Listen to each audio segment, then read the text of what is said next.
Você foi ensinado a ser bom, mas nunca te ensinaram a ser poderoso. A sua maior virtude, a sua bondade, é na verdade a fundação da sua própria prisão. Tudo o que te ensinaram sobre ser um homem bom foi uma mentira bem intencionada, projetada não para te levar à glória, mas para te manter dócil e controlável. Essa é uma ideia desconfortável, eu sei. Ela desafia décadas de programação social. Mas hoje, vamos descer até as masmorras da psicologia humana, guiados por um dos filósofos mais perigosos da história, Friedrich Nietzsche, para descobrir a verdade brutal sobre o porquê do homem bom quase sempre terminar em último. E, mais importante, como você pode demolir essa estrutura e construir no lugar dela um império de respeito e poder genuíno. A resposta não está em se tornar uma pessoa má, mas em entender algo que esconderam de você. A diferença entre ser bom e ser inofensivo. Eu conheço a sua história. Conheço a arquitetura da sua dor porque, por muito tempo, eu mesmo fui o engenheiro da minha própria irrelevância. Você é o cara que sempre está lá. O ombro amigo às 3 da manhã, o resolvedor de problemas, o porto seguro. Você oferece seu tempo, sua energia e seus recursos como um tributo, acreditando na cartilha que te deram, a de que a bondade incondicional seria recompensada com lealdade, respeito e amor. Mas o que você recebe em troca? Migalhas de atenção, um obrigado protocolar e a visão dolorosa da pessoa que você se doa por inteiro sendo atraída por tudo aquilo que você não é. É uma dissonância que corrói a alma, não é mesmo? Você segue as regras do jogo, mas parece que o prêmio sempre vai para quem joga de um jeito completamente diferente. A grande e dolorosa verdade, meu caro arquiteto, é que essa bondade que você pratica não é uma virtude, mas um sintoma. É o resultado de uma programação que te ensinou que sua existência só é validada pelo quanto você serve aos outros. Você aprendeu a suprimir suas próprias necessidades, a engolir suas opiniões, a evitar qualquer tipo de conflito, tudo em nome de ser agradável. O problema é que, no grande teatro das relações humanas, ser meramente agradável é ser invisível. A sua gentileza constante, desprovida de uma espinha dorsal de aço, não comunica força, ela comunica a ausência de limites. E a ausência de limites é o convite mais claro para o desrespeito. A sua busca por aprovação está te custando a única coisa que realmente importa, a sua soberania masculina. A sociedade moderna, com sua aversão ao conflito e à hierarquia natural, vendeu o evangelho do cara bonzinho como o caminho para a harmonia. Mas essa filosofia falha em reconhecer uma verdade primal. Respeito precede o afeto. E respeito não é dado, é comandado.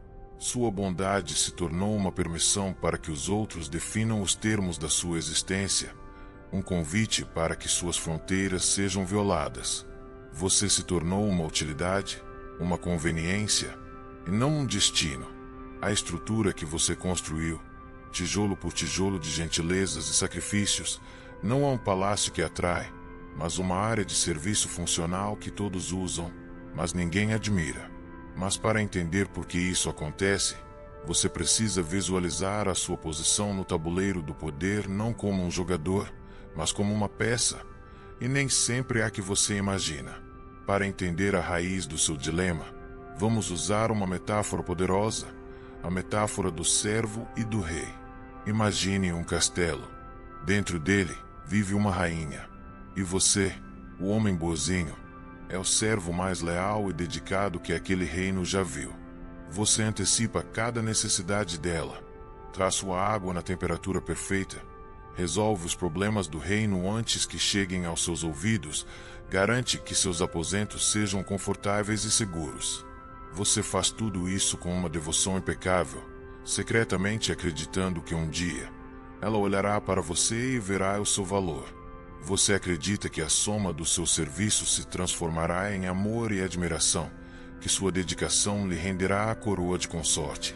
Mas aqui está a verdade brutal, a viga de aço que sustenta a realidade que você tem ignorado. A rainha nunca se apaixonará pelo servo. Ela pode gostar dele, Pode até sentir gratidão por seu conforto e conveniência, mas o desejo dela, a admiração profunda, a atração visceral, isso está reservado para o rei do reino vizinho. Um rei que talvez nem a trate com a mesma gentileza servil. Um rei que tem seu próprio reino para governar, suas próprias batalhas para lutar, seu próprio propósito que o consome. Ele não está ali para servi-la, ele está ali como um igual, um poder a ser reconhecido. O seu serviço, meu amigo, gera conforto. O poder dele gera fascínio. Você oferece segurança, ele oferece aventura. Você é previsível, ele é um desafio. A falha na sua estratégia não está na execução do seu papel de servo. Você provavelmente é o melhor servo que existe. A falha está na escolha do papel em si. Você entrou no jogo com o arquétipo errado. Enquanto você está ocupado polindo a armadura dela, o outro rei está ocupado conquistando novas terras, e é o som dessas conquistas que ecoa nos corredores do coração dela. Entenda, conveniência não inspira paixão. Lealdade servil não gera atração. O seu erro foi acreditar que o amor é uma transação comercial onde você oferece serviços em troca de afeto. Mas o desejo não opera na lógica do comércio, ele opera na lógica do poder. E essa dinâmica não é um acidente. É o resultado de um código moral que foi instalado em você. Uma filosofia de subserviência disfarçada de virtude. E um filósofo alemão com um bigode imponente já havia diagnosticado isso há mais de um século. Essa programação que te transformou no servo leal tem um nome, e foi cunhada pelo grande e terrível Friedrich Nietzsche. É a moralidade de rebanho. Nietzsche, em sua filosofia demolidora, argumentou que existem fundamentalmente dois tipos de moralidade no mundo. A primeira é a moralidade do mestre, que nasce da força, da nobreza, da afirmação da vida. O mestre define o que é bom como tudo aquilo que se assemelha a ele: poder, orgulho, coragem, um forte propósito. Ruim é tudo o que é fraco, medroso, pequeno. É a moralidade do leão, do criador de valores, daquele que impõe sua vontade sobre o mundo para construir seu legado. Por outro lado, temos a moralidade de rebanho, ou a moralidade dos escravos. Ela nasce do ressentimento e da fraqueza. Como as ovelhas não podem derrotar os lobos pela força, elas fazem algo muito mais engenhoso. Elas invertem os valores. Tudo o que é associado ao mestre, o poder, a força, a assertividade, é redefinido como mal. E tudo o que é associado à ovelha, a humildade, a passividade, a obediência, a bondade que nasce do medo, é elevado ao status de virtude. Essa moralidade, diz Nietzsche, não é uma busca genuína pelo bem. É uma estratégia de sobrevivência dos fracos para se protegerem dos fortes, colocando neles uma coleira moral. É um código criado para manter o rebanho seguro e previsível. E é exatamente aí que você foi capturado. A sociedade te vendeu a moralidade de rebanho como o único caminho virtuoso. Ela te ensinou que ser assertivo é ser agressivo, que ter ambição é ser egoísta, que impor limites é ser cruel. Essa filosofia te ensinou a ter medo da sua própria força, a ver seu potencial leão interior como um monstro a ser suprimido. A sua bondade, portanto, não é uma escolha nascida da força, como a de um guerreiro que decide poupar um inimigo. Não, a sua bondade é a incapacidade de ser perigoso. É a bondade da ovelha, que não come carne não por princípio moral, mas porque simplesmente não consegue. Você não está escolhendo ser bom, você simplesmente não sabe como ser outra coisa. Mas essa programação moral não sobrevive apenas na filosofia. Ela explora uma falha profunda no nosso hardware biológico, uma verdade que a sociedade moderna tenta a todo custo esconder de você. A verdade que a filosofia de Nietzsche revela encontra um eco poderoso nos corredores da biologia e da psicologia evolucionista. A sociedade moderna pode tentar nos convencer de que somos criaturas puramente lógicas e culturais, mas nosso cérebro reptiliano, a parte mais antiga e instintiva de nós, ainda opera como o mesmo software de milhões de anos atrás. Do ponto de vista da sobrevivência e da reprodução, um dos gatilhos mais potentes da atração feminina não é a bondade servil, mas sim a percepção de poder, status e competência. É a demonstração de que um homem possui os recursos, sejam eles físicos, emocionais ou materiais, para proteger, prover e liderar. Pense nisso de uma forma primal. Por milênios, a sobrevivência de uma mulher e de seus filhos dependia diretamente da capacidade do seu parceiro de enfrentar ameaças, caçar e navegar pelas complexas hierarquias sociais da tribo. Um homem que evita conflitos a todo custo, que não sabe dizer não, que se curva diante do primeiro sinal de pressão, ele, instintivamente, sinaliza baixa capacidade de sobrevivência. Sua bondade, quando se traduz em submissão e ausência de vontade própria, é lida pelo hardware biológico feminino não como virtude, mas como fraqueza. E a fraqueza é o maior antídoto para o desejo que existe. Não é uma escolha consciente, é uma reação visceral, gravada no DNA. Isso não significa que as mulheres são atraídas por homens cruéis ou abusivos. Essa é a interpretação infantil do conceito. O que atrai é a presença de uma força controlada, o que chamamos de autodomínio. É a tranquilidade de um homem que você sabe que poderia destruir tudo ao redor, mas escolhe não o fazer. É a capacidade de ser um porto seguro não porque ele é inofensivo, mas porque ele é poderoso o suficiente para repelir qualquer tempestade. A sua tentativa de ser o cara boazinho está enviando o sinal oposto. Você não está projetando segurança, está projetando a ausência de perigo, o que, paradoxalmente, a faz se sentir insegura, pois o homem que não representa perigo para ninguém também não pode proteger contra o perigo real. Então, se a biologia não responde à bondade inofensiva, qual é a resposta? A resposta está em uma distinção crucial, uma linha tênue que separa o cordeiro do leão que escolhe ser gentil. E aqui chegamos ao clímax da nossa construção, ao pilar central que vai redefinir toda a sua estrutura.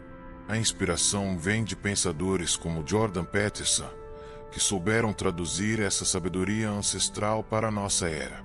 A distinção fundamental é esta: existe uma diferença abissal entre ser bom e ser inofensivo. O homem boazinho, na sua essência, não é verdadeiramente bom. Ele é apenas inofensivo. A sua passividade não vem de um princípio moral elevado, mas do medo. Medo da rejeição, medo do conflito, medo de não ser gostado. Ele não age porque não quer machucar. Ele não age porque não sabe como, ou porque teme as consequências de agir. É a virtude forçada pela impotência.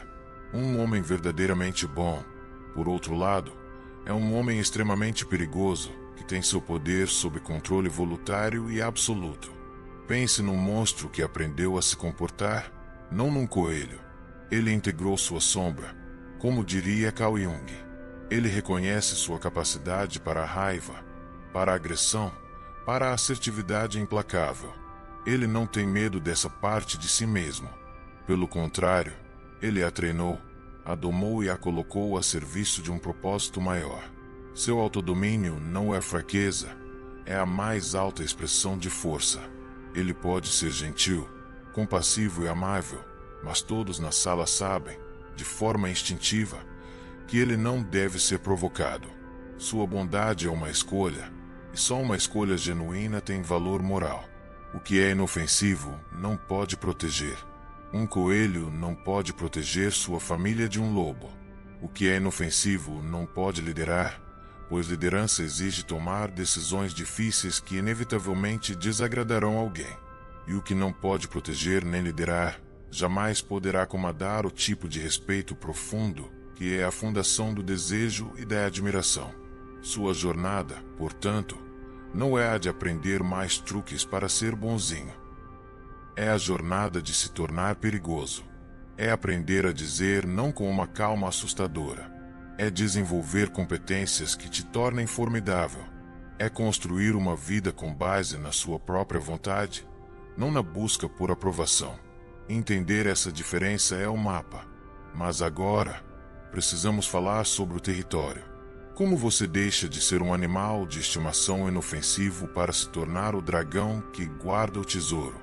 Como você finalmente assume o trono?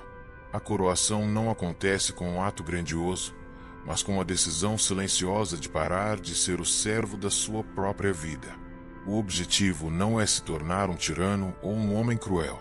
Isso seria apenas trocar uma prisão por outra. A verdadeira soberania masculina reside na integração.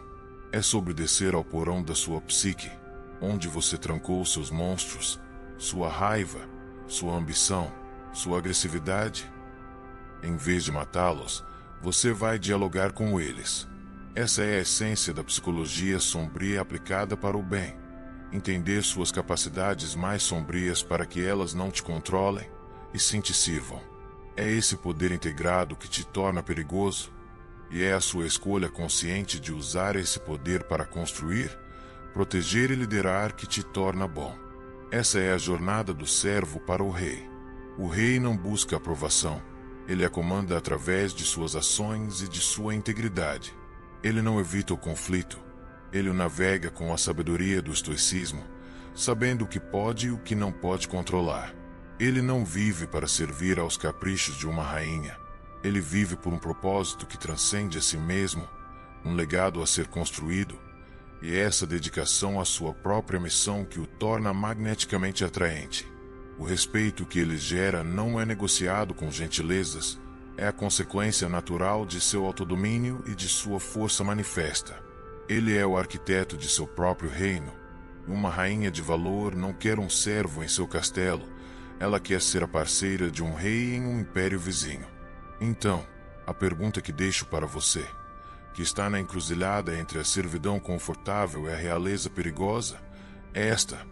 Qual é a primeira atitude inofensiva que você vai abandonar hoje para começar a construir sua verdadeira força? Será parar de se desculpar por existir? Será dizer um não firme para um pedido que viola seu tempo e sua energia? Será finalmente expressar uma opinião impopular na qual você acredita? A construção do seu império começa com a demolição da sua cabana de servo. A escolha é sua. É hora de pegar o martelo. Junte-se aos arquitetos. Então, como começar a forjar essa coroa? Como aplicar essa filosofia na vida real, no campo de batalha do dia a dia? O primeiro passo é entender que a mudança não virá de fora. Ninguém vai te entregar o poder. Você precisa reivindicá-lo. Você está satisfeito em ser o coadjuvante na história de outra pessoa? Ou está pronto para pegar a caneta e começar a escrever o seu próprio legado? Vai continuar a construir uma vida baseada no medo da desaprovação? Ou vai erguer os pilares de uma existência baseada no seu propósito inabalável? A verdade de Nietzsche não é um consolo, é um desafio. É um chamado para a grandeza, e a grandeza exige coragem. Qual será a sua decisão? Você vai fechar este vídeo e voltar a ser o servo confiável, polindo as correntes que te prendem?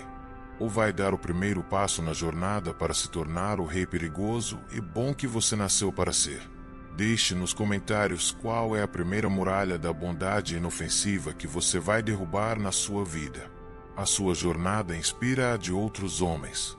Se você está pronto para parar de pedir permissão e começar a construir seu próprio reino, junte-se aos arquitetos.